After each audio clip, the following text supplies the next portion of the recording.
अस्सलाम वालेकुम मेरे समझदार पाकिस्तानियों। मेरा नाम रेहान तारिक है और आप मेरा यूट्यूब चैनल और फेसबुक पेज देख रहे हैं। करोड़ हा दरूद आका दो जहां नबी मेहरबान मोहम्मद मुस्तफ़ा सल्लल्लाहु अलैहि वसल्लम पर। इस दुआ और इस उम्मीद के साथ इस व्लॉग का आगाज करते हैं कि अल्लाह रब्बुल इज्जत इस मुल्क के फैसला साजों के दिलों में समझदार पाकिस्तानियों के लिए नरमी पैदा कर दे। हो सकता है कि जिस वक्त मेरा ये व्लॉग आप तक पहुंचे तो उस वक्त वो तहलका मच चुका हो, लेकिन जिस वक्त मैं ये व्लॉग रिकॉर्ड करा रहा हूं तो उस वक्त आपको इंदिया दे रहा हूं, आपको ये बताने जा रहा हूं कि दुबई लीक्स जिस हवाले से एक टीजर एक ट्रेलर में गुज़श्ता रात भी अपने व्लॉग के अंदर दे चुका, आज सुबह भी आपको बताया था, आप सिर्फ चंद मिनट की दूरी पर है, चंद मिनट की दूरी पर है जिसमें बड़े बड़ों का जो कच्चा छट्टा है वो खुलने वाला है।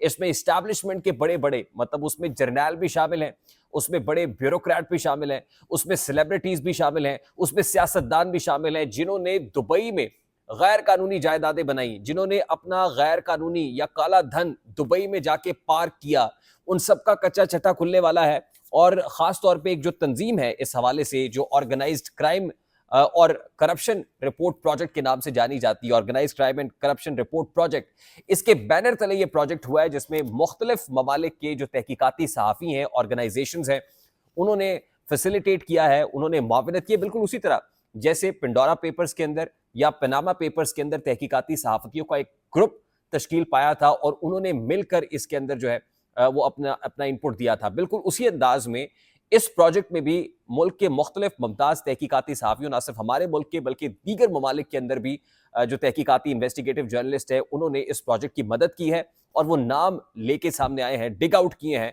कि जिन लोगों ने अपना पैसा, काला धन दुबई में पार्क किया है। इंपॉर्टेंट बात यह है कि इसमें हमारे मुल्क की इस्टेब्लिशमेंट के ताकतवर लोग, हमारे मुल्क की सियासत के ताकतवर लोग, हमारे मुल्क की अशराफिया के ताकतवर लोगों के नाम आने वाले हैं। इस हवाले से कोई और नहीं कह रहा, बल्कि वो जो प्रोडिक्शन एक्सपर्ट हैं जनाब फैसल वोडा साहब, फैसल वोडा की कोई भी हालिया प्रोडिक्शन गलत नहीं हुई है। और मैं आपको ये बता दूं कि इस्लामाबाद के अंदर इस वक्त बड़ी बेचैनी है, बड़ा इस्तराब है, बड़ी परेशानी है। शहबाज हुकूमत के बुरे दिन शुरू हुए चाहते हैं।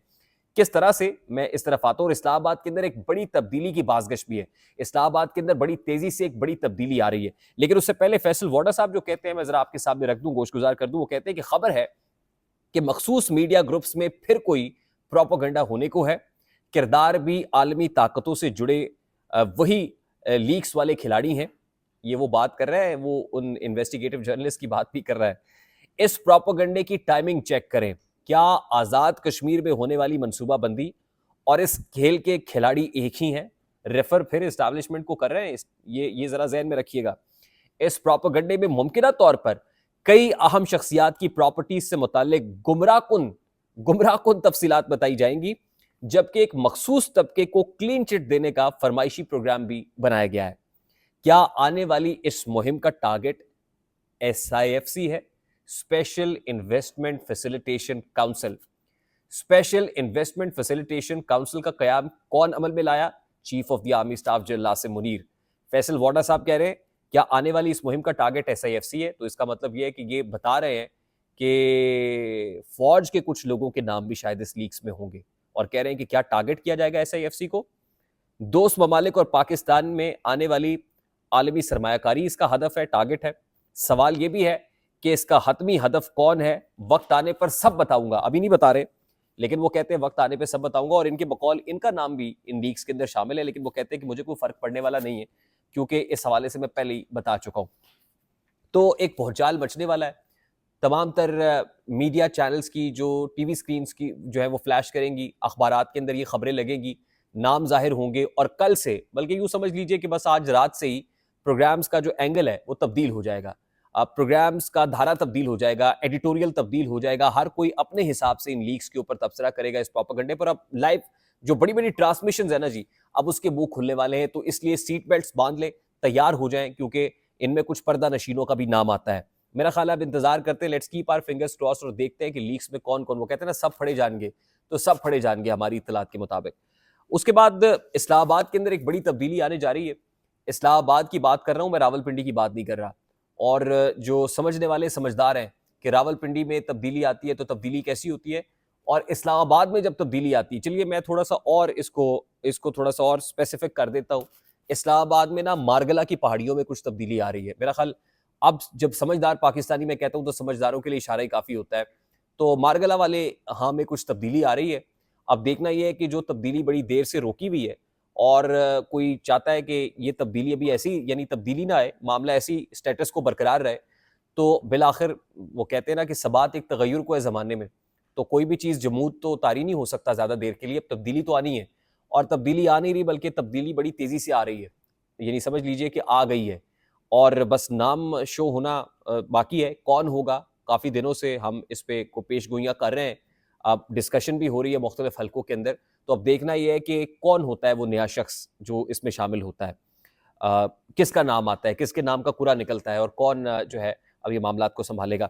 लेकिन इस तब्दीली के साथ ही पाकिस्तान मुस्लिम लीग नून का बुरा वक्त भी शुरू होने जा रहा है। ख़ास तौर पे इस्लामाबाद हाई कोर्ट ने जो एक तबले जंग बजाया हुआ है और जस्टिस बाबर सत्तार की तरफ से आज जो ख़त सामने आया, फिर कंटेम्प्ट प्रोसीडिंग शुरू हो गई। ना सिर्फ जस्टिस बाबर सत्तार के मामले में कंटेम्प्ट प्रोसीडिंग शुरू हुई, बल्कि जस्टिस मोहसिन अख्तर कियानी के मामले पे भी कंटेम्प्ट प्रोसीडिंग शुरू हो गई हैं।